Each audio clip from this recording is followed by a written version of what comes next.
Good afternoon, Dr. Gary here on the road. We sell dental practices nationwide. We are dental practice brokers. So today's topic is double headaches. Two buyers who won't use an attorney in the purchase of a dental practice. We'll get into what's going on, why it's creating such a nightmare, such a headache for us. Anyway, we're now doing this for 12 years, dental practice brokerage. We have 10 employees, including 2 CPA accountants, marketing director, operations director, and 5 development acquisition employees. So we are growing. We're in 27 states. Now, you can reach us from 7:30 a.m. East Coast time to 9:30 p.m. We do pick up the phone every day except Christmas and Easter. So please give us a call and we'd be happy to chat with you. Now, if you want a free appraisal, we can provide that also. Just give us a ring. If you are selling your office, thinking about it, it's a larger office, $800,000, $900,000 plus, 4, 5, 6 operatories plus, and you want to sell to a DSO, we work with selected DSOs. We have our own independent company. We're not engaged with them and we're not employed by them, but they will often pay our commission. So there'll be no commission to you.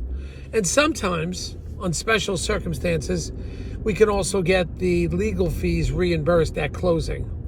So give us a ring. We can tell you about that. So let's go on what's happening today. This is like double trouble. It's such a headache. You have 2 buyers. No banks involved. They're both private mortgages. In other words, the doctor's holding the mortgage, the seller. Generally, I'm not an advocate of that, but every now and then there's certain circumstances where it can work. Now, each of the sellers have their own attorneys. So we have some private financing, no bank involved, and no landlord involved either. So the sellers are represented by a dental attorney. We wish the buyers would be represented by a dental attorney too. Would make things very fluid, but they're not. And the buyers are refusing to use attorneys in this transaction. Now, you're not forced to use an attorney, but it's highly, highly advised.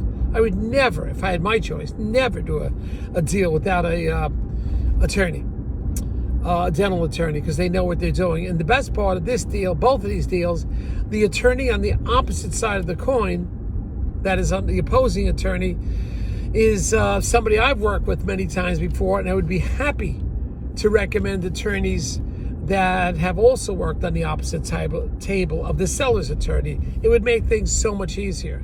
Now, the first one, he has a friend or somebody that's looking over the contract. So when it comes to negotiation, I guess he's going to try to do it through me or himself. I'm not sure how that's going to work. But it's so crazy what is going on right now because it's now been almost a week that the first buyer with private mortgage is now still looking over the contract. Still looking it over. Like, what are you doing? Maybe he has some kind of friend that's going to supposedly glance at it. They're doing this all to save money on the commission. And I can't force them to use an attorney. I understand. But this is nightmare number one. Well, when are you going to come back with us? Who's looking at it? And who's going to negotiate your comments that you have on the contract?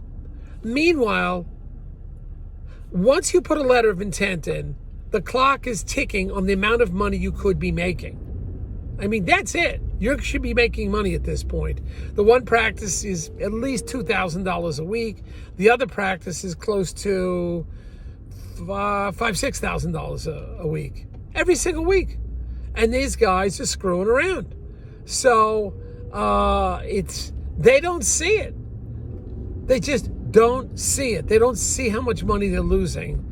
And it just drives me absolutely crazy because they're wasting their time trying to save money on an attorney, and they're losing. The one is $2,000 a week, that is gross income, and the other losing about $7,000 a week gross income. But no, they're trying to save the $7,000, $8,000, $9,000 fee that the attorney charges. Meanwhile, you'll be protected for the rest of your life, or your estate will be protected. It's so foolish what they're doing, but what am I going to do? These are the problems that I'm having. So on deal number 1, we're waiting for the buyer to analyze, 6 days now, to analyze the contract. Hasn't gotten back to us yet. Says still reviewing. And he has some friend that's supposed to look it over, but the friend's not going to get engaged in negotiations. And then buyer number 2 on another deal, that buyer also doesn't have an attorney, plus there's no mortgage, and it's going into a rental. So the buyer wants to have a big meeting. So as the buyer and myself, midweek, we had a big meeting, and the buyer wanted to try to negotiate. And I didn't want to get into a big argument here. You don't negotiate directly with my seller. Your attorney goes through my seller's attorney. That's how it works. But this buyer wanted to negotiate at our meeting, and my seller was smart enough to say, look, I have representatives that handle this. I don't want to negotiate anything. I don't know what's right, what's not right. And usually I intervene and I shoot the buyer right down, but this is a touchy situation. I tried to be very gentle. But you need an attorney to do negotiations, and he could communicate with the other attorney on the same page and create a workable solution. But this buyer is insisting on not having an attorney. The buyer is a bit hostile. It's like, oh my God, what am I going to do here? And the buyer's best interests are not being addressed. I'm not an attorney. I can't tell him what should and should not be in that contract. I can't take that responsibility. So he's trying to figure it out on his own, all while saving money on the commission. And on top of everything, he's losing thousands, over $5,000, $6,000 a week in gross earnings. Every single week, losing that money as he tries to maneuver and figure, and it's so stupid. But they do that. So this is what I'm going through. These are the headaches I'm going through when a buyer or a seller, in this case it's 2 buyers that decide they're going to have their own, they're not going to have an attorney. Was they going to get a contract from somewhere else? No. Nobody's going to read your contract because you decide you got it out of some boilerplate. Every attorney's going to want to use their own contract, even if they have a base contract that they modify. So it is a nightmare for the broker, nightmare for the seller and buyer and buyer's seller's attorneys to deal with a situation like this, buying a dental practice without having representation for the buyer. Just crazy. And because both of them, there is no mortgage on they're buying the office, it's going to be their sellers are holding the mortgage. It's just a nightmare. So I'm just telling you, if you're in those situations, beware. You're wasting your time. And you're missing some valuable advice from your attorney, who has years of experience, far more than you do, that could help you. Okay? Thank you. Bye.